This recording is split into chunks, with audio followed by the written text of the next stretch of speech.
Hello, bonjour and welcome to your new RT1 Exchange video.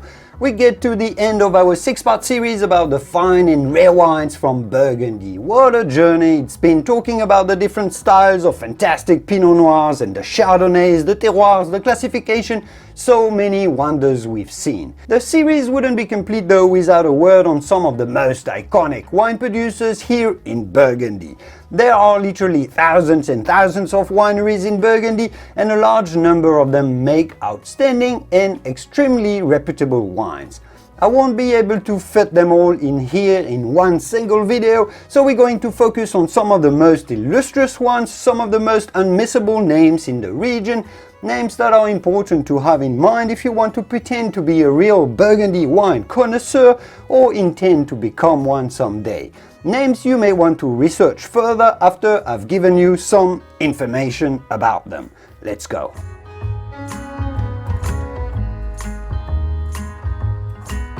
And let's start from the north of the Côte d'Or with the extraordinary village of Gevrey-Chambertin. Since we're talking here only about the crème de la crème, the very best producers, you'll find that we focus here on some of the most sought after Grand Cru vineyards like Le Chambertin and Le Musigny, the Grand Crus around Romanée Conti vineyard in Vosne-Romanée. We'll talk about the Clos de Vougeot and high-end white wines as well. So those will be these videos' different chapters.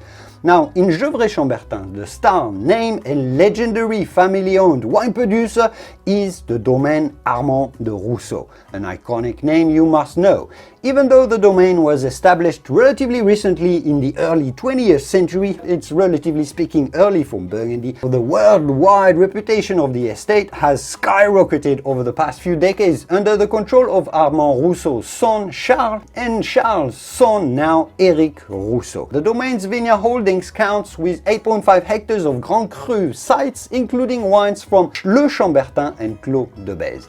Absolutely iconic names. Now, Domaine Dugat-Py is also the top name in Gevrey-Chambertin, known as an old vine and organic wine specialist. Any wine made from vines younger than 30 years old by Dugat-Py is declassified by themselves and used to make their Bourgogne Rouge, even if it comes from a top vineyard. This is to ensure consistent and elite level quality, vintage after vintage. Dugat-Py makes 3 Grand Crus, Chambertin, Mazy-Chambertin and Charles-Chambertin. For other big names making top Gevrey wines, look out for Domaine Dujac, Domaine Fourrier, Prieuré-Roch and Domaine Trapet.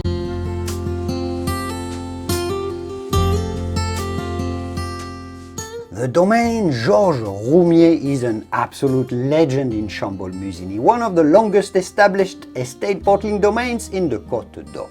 For a sample of what this translates into, their Le Musigny Grand Cru, their most prestigious wine, easily retails for around $10,000 a bottle, although the winery also makes an iconic Premier Cru called Les Amoureuses, one of the very best Premier Crus in Chambolle-Musigny. Outside of Chambolle, they also make a Clos de Vougeot and Bonnemar Vosne-Romanée Grand Cru. Domaine Georges Roumier, remember this one. Now, the Domaine Comte Georges de Vougeot is a producer to be reckoned with here, if only because they own a spectacular parcel of the Musigny Grand Cru that covers 7.2 hectares. They own with this block 70% of the entire Grand Cru of Le Musigny. Many consider Le Musigny to be the finest vineyard in Burgundy, so it's not a small holding, is it? Georges de Vougeot also makes outstanding Les Amoureuses Premier Cru that we've just talked about. They also make Les Bonnemar in Vosne-Romanée, just like Georges Roumier.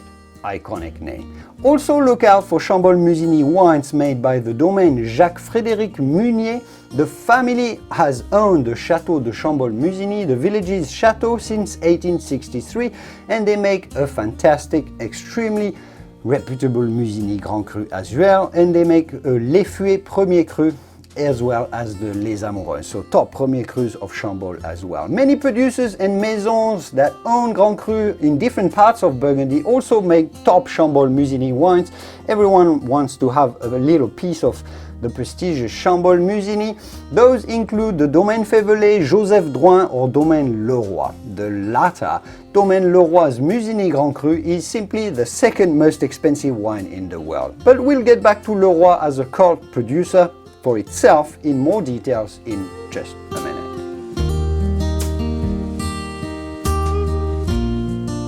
As we discussed in our episode about the different style variations of Pinot Noirs between different villages in Burgundy, there's an entire episode dedicated to this, a fascinating topic, linking to it right here if you want to understand the difference between a Pommard, Gevrey-Chambertin, Musigny, Vosne-Romanée, etc. Fascinating, linking to it right here.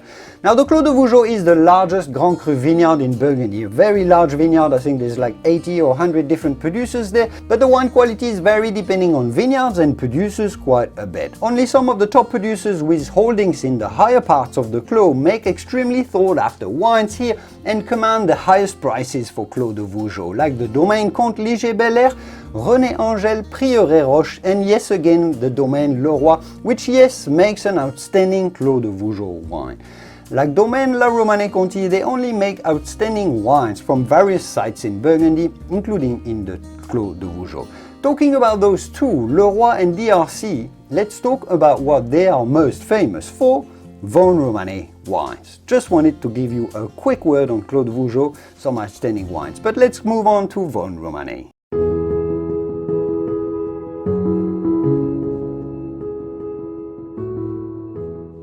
And let's start with who I've promised a few times that I would talk about here, the Domaine Leroy, before we talk about Romanée-Conti. Domaine Leroy is owned by the former director and current shareholder of no one else than Domaine de la Romanée-Conti itself.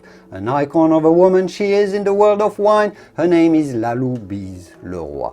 She left the DRC board back in 1992 and had purchased before that in 1988 the domain Charles Noëlla, it was called at the time. She changed the name to Domaine Leroy as we know it today. So a relatively new name in Burgundy, but her wines command the very highest prices now in Burgundy, right at the top with DRC. The quality here comes from the top sites that they use, of course, but also a rare characteristic as the domain uses strict biodynamic principles to manage the vines. The winery cellars are located in Vosne-Romanée. The estate counts with 23 hectares of vineyard in total and produces wines from the Grand Cru sites of Corton-Renard, Clos de Vougeot, Musigny, Clos de la Roche, La Chambertin and Le Chambertin itself. In Vosne-Romanée, Leroy's Romanée Saint-Vivant and Richebourg wines feature in the top 20 most expensive wines in the world, like most of the winery's production really. But let's talk about DRC a little too. Of course, Domaine de la Romanée-Conti is possibly the most iconic wine producer in the whole entire world. They do make the most expensive wine in the world, uncontested or almost for decades now, with their monopole Grand Cru vineyard the domain is named after, called, of course, Romanée-Conti. As an example, only 5,673 bottles of Romanée-Conti Grand Cru wine were produced in 2011. Very small production. The wines retail somewhere from $5,000 to $20,000 a bottle. That's for a relatively recent vintage. The domain also owns another Illustrous Monopole of Vosne-Romanée, namely they own La Tâche, while they also possess holdings in the prestigious Richebourg and Romanée Saint-Vivant here in Vosne-Romanée. But they also own vineyards outside of Vosne-Romanée like the Échezeaux, Grands Échezeaux and Le Montrachet. DRC produces 7 red wines and 1 white and now only makes Grand Cru wine. Those two names are so high in the world of wine and in Vosne-Romanée that they somewhat overshadow perhaps the many outstanding other producers making iconic wines here in Vosne-Romanée. I won't have time to elaborate much further about each of them here, but I must quote at least the Domaine Comte Liger-Belair, Emmanuel Rouget, Sylvain Catiard, Méo Camuset, Anne Gros and A.F. Gros, same family, the Gros family is very significant in Vosne-Romanée, Jean Griveaux and Arnaud Lachaud.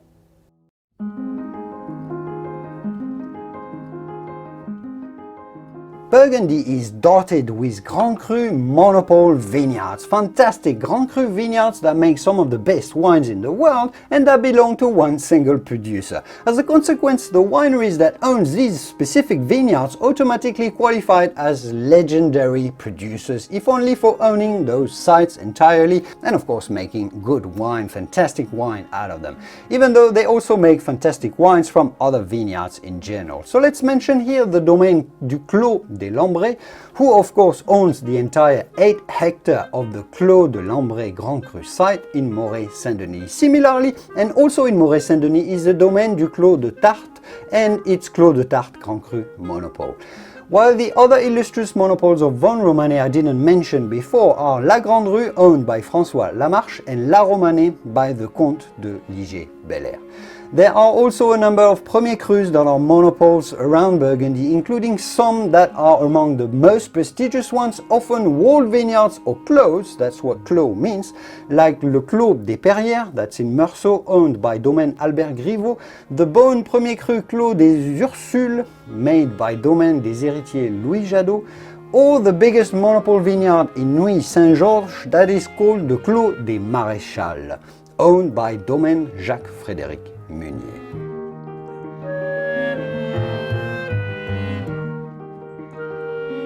So we've talked a lot about red Pinot Noir wines here, as they are indeed often the most collected and demanded wines from Burgundy, but let's not forget the region also makes outstanding age-worthy Chardonnays, and some iconic producers are in fact more specialized in making whites rather than reds. Some producers make a little bit of white here and there, some producers make most of their wines as whites. We must mention here the Domaine Le Fleuve, based in Puligny-Montrachet of course, whose Montrachet Grand Cru is the uncontested most expensive white wine in the world, retailing at around $10,000 a bottle. If that's not a cult winery right here, Domaine Le Fleuve, then what is?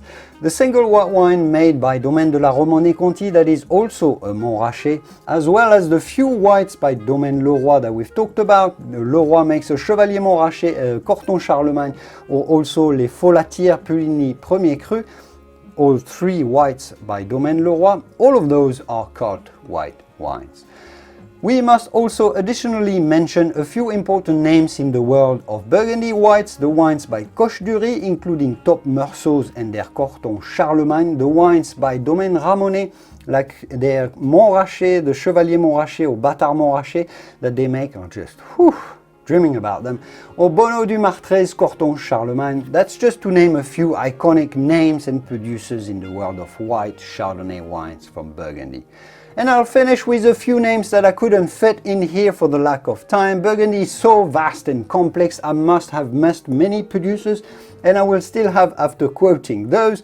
Forgive me for this, I've focused on some of the very best, even very best producers, even though this doesn't pretend to be an exhaustive list. It's difficult to be in Burgundy. Sorry about those I missed. Still, let's mention other names here that you must be familiar with and maybe look up further after this video. Domaine Ponceau, Arlot, Lucien Lemoine, Louis Jadot, Bertagnan, Jackie Truchot, Olivier Bernstein, and Udelot Noëlla.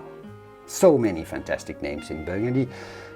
Hard to talk about them all, but thanks for watching. I'll leave it here for today. I hope you've enjoyed the Burgundy Fine and Rare Wine series, this fantastic journey that we've had together over the past, how many weeks has it been? It's been fantastic. If you've missed previous episodes, you can catch up with them through the card links that will follow, that will appear right here. Take care in the meantime, and I will see you soon in the wonderful world of wine. Au revoir. Cheers.